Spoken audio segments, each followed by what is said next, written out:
I just saw a post on Instagram by this guy who's a fascial maneuver therapist. And he was talking about how he got into doing this kind of work because he had been running away from his emotions for 30 years. And he recognized that if he kept on doing that, he was just going to burn out again and again and again. And he mentioned that his father and all of his siblings had also died from suppressing trauma and suppressing emotions. I have always been super passionate about emotions because I am an emotional creature. I think we all are, but I have really taken an interest to what are our emotions telling us, that they are a really unique, wise language unto themselves, not just for getting to know who we are as a human being, but I also really believe that they're like a language of the soul. So I specialize in emotional intelligence because we've been living in a society that has really taught and indoctrinated us to don't feel.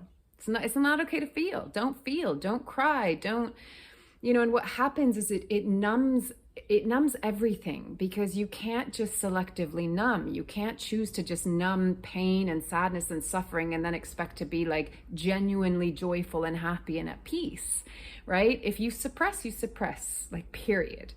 So I'm just jumping on here because it's so important that we feel.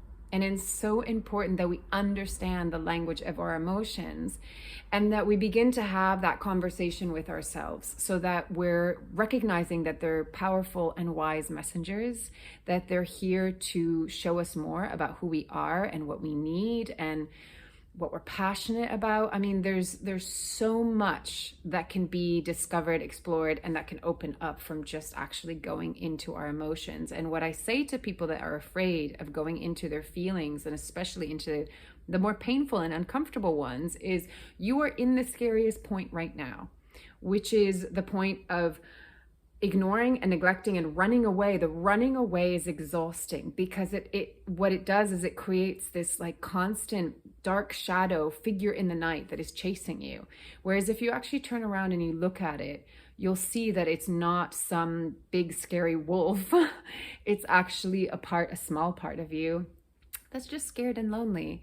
And when we go into the feeling, maybe there's a moment of discomfort, but then there's relief. There's always relief when we feel seen, heard, understood, accepted, and loved for who we are. So if you want to get to know more about this work, feel free to jump over to my website or book a session with me. But I'm so truly passionate about it. I really believe that this is going to be one of the ways forward, is how do we become emotionally intelligent. So there you go. Just wanted to share that. Loving you from afar.